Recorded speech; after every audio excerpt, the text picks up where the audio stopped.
Essex County Health Unit's media briefing for Thursday, February the 24th. We are joined today by our Acting Medical Officer of Health, Dr. Shankar Nesathuri, as well as our Manager of Epidemiology, Ramsey D'Souza. We will start our session today with our epidemiology summary report with Ramsey, and then we will move into our media questions. Go ahead, Ramsey. Thank you, Ashley.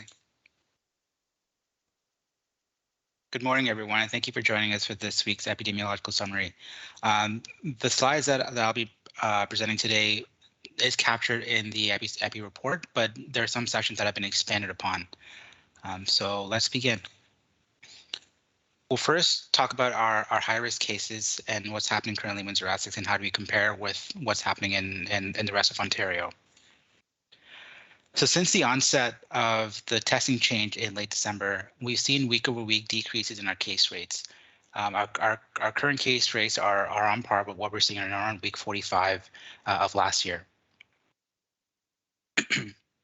In terms of how we compare with other PHUs, Windsor-Essex and across the province, except for one or two health units, we have seen a week-over-week decrease in case rates.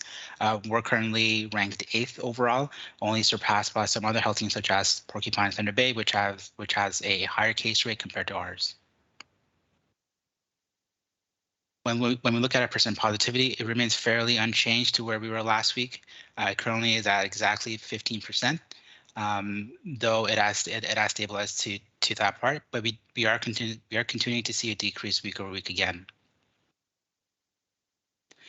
When we look at our hospitalizations, both in Ontario and in Windsor-Essex, we continue to see a decrease once again. We have had some minor fluctuations, but overall we are seeing positive trends in our hospitals. The same is true once again and for our ICU admissions as well. They continue to decline in Ontario and in Windsor-Essex. When we look at our wastewater surveillance, it does follow the same trend in terms of what we're seeing in the previous slides as one of our indicators.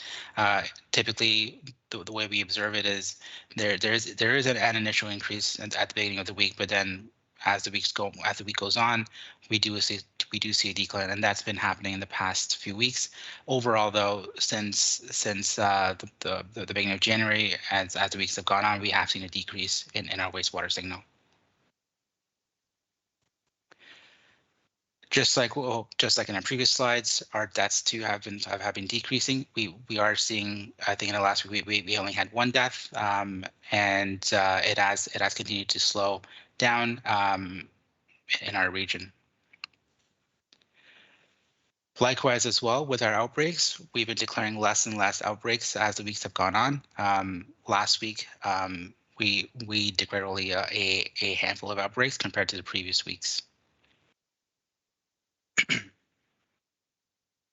So moving on to our vaccine status. When we look at our vaccine slide, once again, if we look at all doses administered, irrespective of whether they're first, second, or third doses, we have seen a decrease across all of the doses that we're currently administering. Currently, our 7-day average for the number of doses we administer a day is approximately 530. This time last week, we were doing about 624 doses, give or take, a day.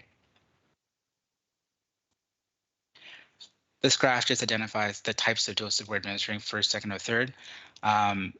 As February has gone on, we've seen, and if we look at the dark blue bars, a decrease in first doses. We're now in the low double digits. We also continue to see second doses being administered, and our third doses are still the majority of our doses. Overall, we administer about 30 first doses a day on average. About 140 second doses a day. They are starting to go down though into double digits for our second doses, whereas our third dose we're doing about 330 doses a day. Now looking just in February up until February 22nd, in terms of where individuals are getting their dose, about 59, close to 60% of individuals are getting their doses at a mass clinic. This was much higher in January and in late December, but it has gone down to about 60%. About a quarter of our population are getting their dose at a pharmacy, And then after that, it's split across various areas, whether it's primary care, a mobile site, a school-based clinic, or at a pop-up. When we look at our vaccine coverage rates for our first dose, we're seeing good coverage across our groups. Our lowest right now is among our 5 to 11 population. It has remained fairly unchanged from as weeks have gone on in the month of February. And I believe in the beginning of the month it was about 42%. We're now at 43.8, close to 44. And this slide just depicts the uptake of first doses in our population. As we can see with the gray bar towards the end of November and onwards of last year, which is our 5 to 11 population, that number has now slowed down, and the uptake isn't there at the moment. When we look at our second doses, it follows a similar trend. We are seeing an increase in our second dose coverage in our 5 to 11s, but those two have slowed down a little bit. Whereas in our general population, except for those in the 12 to 24 age groups, we have relatively good coverage. Once again, this graph just shows the uptake over time. We are seeing a slowdown in our 5 to 11s, though there's room for improvement in that age group. Now comparing our booster doses for those that are eligible, we are seeing good uptick in our senior population, though once again there's room for improvement in those age groups. Additionally, there could be better uptake for those under 60, specifically in our younger age groups that are currently eligible that could be getting the booster shot.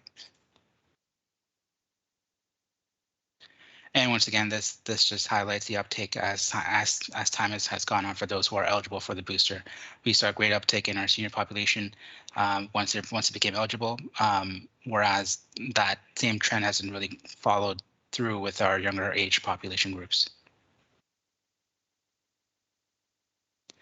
When we look at our hotspot for our coverage rates for our first doses, it follows our similar trend to what we're seeing as time has gone on. There are certain postal codes in our region where coverage hasn't been where we would ideally like it to be. Whereas such as the N9Y and the N9A postal codes have lower coverage rates, and that trend continues too. Once again, when we look at our second dose coverage rates as well.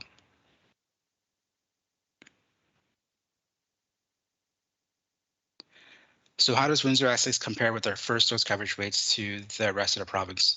For those 5 to 11, Windsor-Essex is currently below the provincial average when it comes to our first dose coverage rates. The province is closer to 90%, and we're just below that at about 87%, give or take. When we look at our fully vaccinated coverage group coverage rates, once again, it follows the similar trend to what we're seeing in the previous slide. Windsor-Essex is in the bottom half of the province, and the overall average of the province is higher than what we're seeing in Windsor-Essex. And that's all for today. Thank you so much.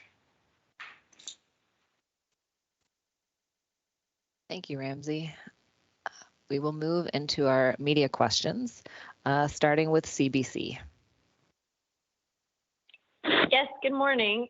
Wondering if there's any signal from the province that they may lift masking restrictions for students in schools? Well, we have continuous dialogue with the province on a variety of issues, but I think that's something that we have to wait and see what the province's final determination would be for that policy choice and other policy choices related to public health measures. Thank you. And speaking of the 5 to 11 age group and vaccine coverage, I know we've talked about it before, and I know we choose doing a number of pop-up clinics to try to boost that vaccine coverage, but can you give us a sense of why the rate might be a bit lower among that age group?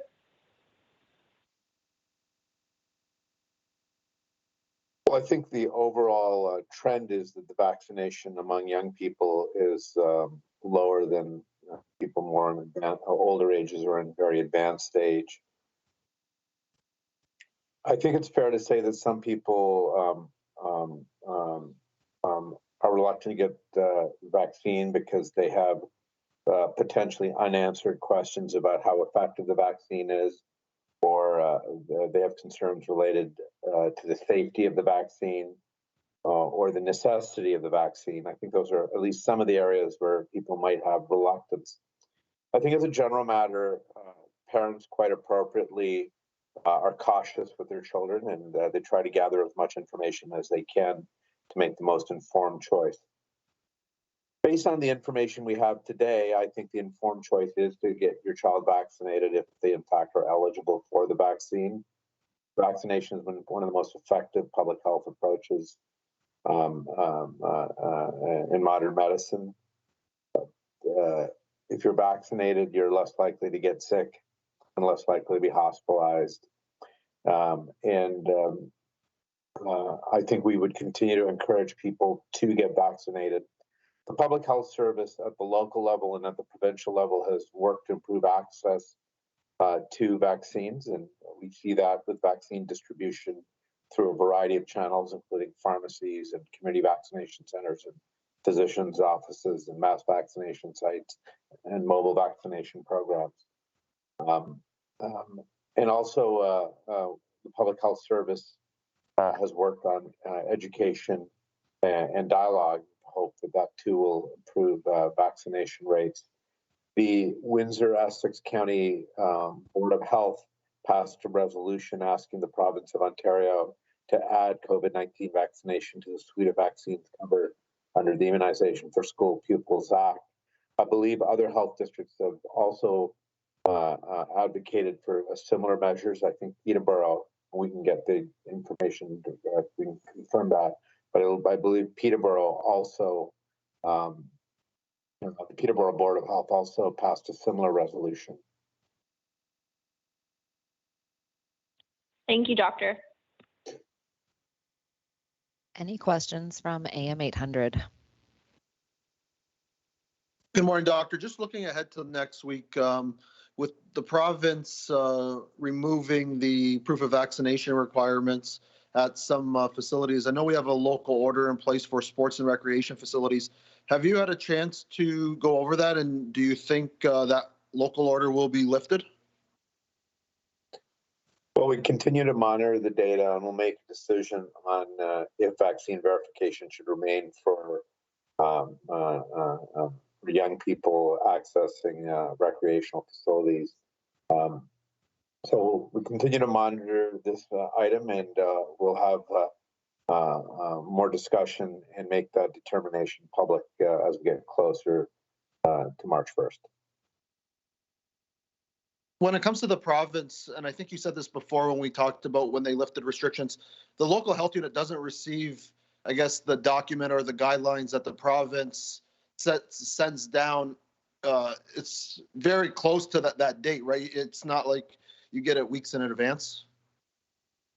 Right. In this particular case, and Eric can correct me, we have not received the actual formal document from the from provincial authorities. Is my understanding still correct, Eric? Yeah, that's correct. First, my name is Eric Madeline, Director of Health Promotion. Oftentimes we'll see the same communication materials that are distributed to the public. Occasionally, I think there's a very short window for notification of regulatory changes as they're announced to the public, or just shortly in advance of what's announced to the public.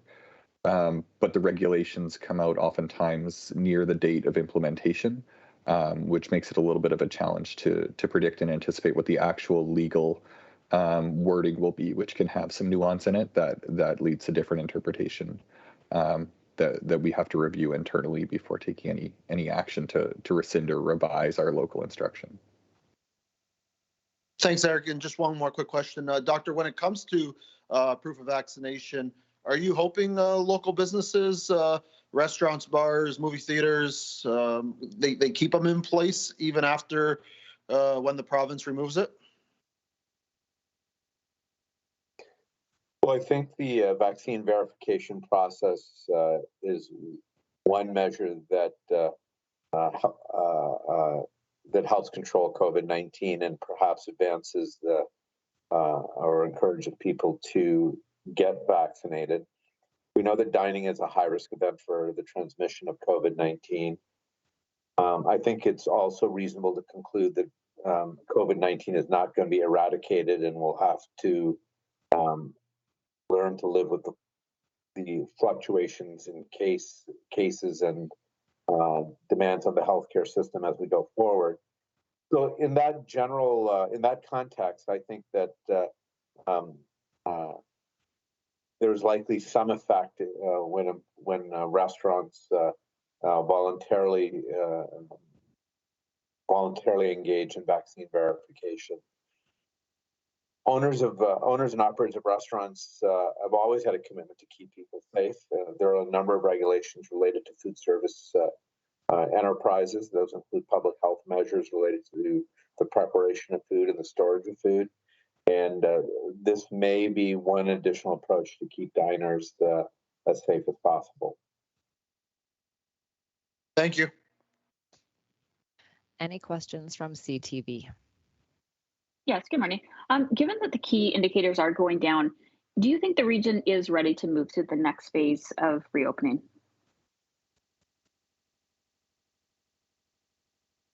So if I could preface this, COVID is a new disease. We all became aware of it about 2 years ago. The one thing we've learned about COVID is that it's unpredictable, and we've also learned that the burden of disease varies and has changed during the different peaks and troughs. So I think that a prudent course is to remain cautious and monitor the data moving forward. The province has made a determination that we are, based on the fact that we are in a quiescent phase, to engage in additional relaxations of public health measures. And I think that the Public Health Service in Windsor-Essex will continue to follow the burden of disease in the community and then make judgments and formulate public health plans based on that. I do think it's also worth noting that Windsor-Essex has disproportionately been affected by COVID-19 throughout the pandemic. The other signal, and Ramsey can maybe perhaps comment on this further, is that the burden of disease is lower overall in the province, but there are pockets of the province where disease activity appears to be higher. That includes the north, and it also would appear that the adjacent health districts, Chatham, Kent, and also seem to have a higher spectrum of disease activity. So, taking it all together, we remain cautious. The Public Health Service remains cautious as we move forward with additional public health relaxations. The other item is it is something that's important, is only about half of the population is completely up to date on their COVID vaccine. Only about a half of the people have all 3 doses. We know that many people with 2 doses have waning immunity. So as we move forward, that's something that we have to consider as well for the susceptibility of the population and of the community. Additionally, and you can get more comment from the 2 hospitals, but yesterday was a particularly a challenging day for hospital capacity in the hospital system in Windsor-Essex. So despite the fact that COVID-related activity is lower, overall activity at the hospital is greater. And so that is one more reason to be cautious. Ramsey, could you just comment on the adjacent health districts, where they lie with case counts right now?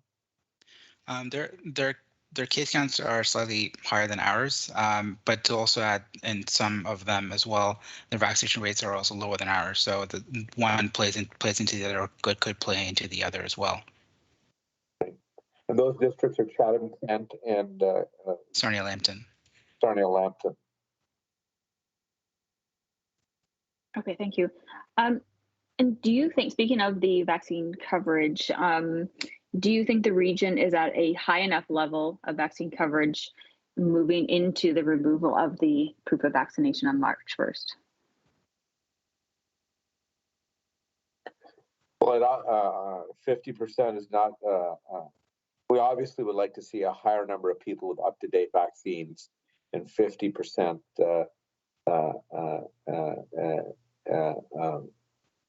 A rate of 50% does not provide optimal protection to the community. I think a reasonable target is where we are with the vaccines related to the Immunization for School Pupils Act. We can give you the exact number, but the last time I looked, I think that Windsor-Essex is above 90% of the school-age children for vaccination for that suite of vaccines. And so I think we have a long ways to go to get optimal protection for the community. Okay, thank you.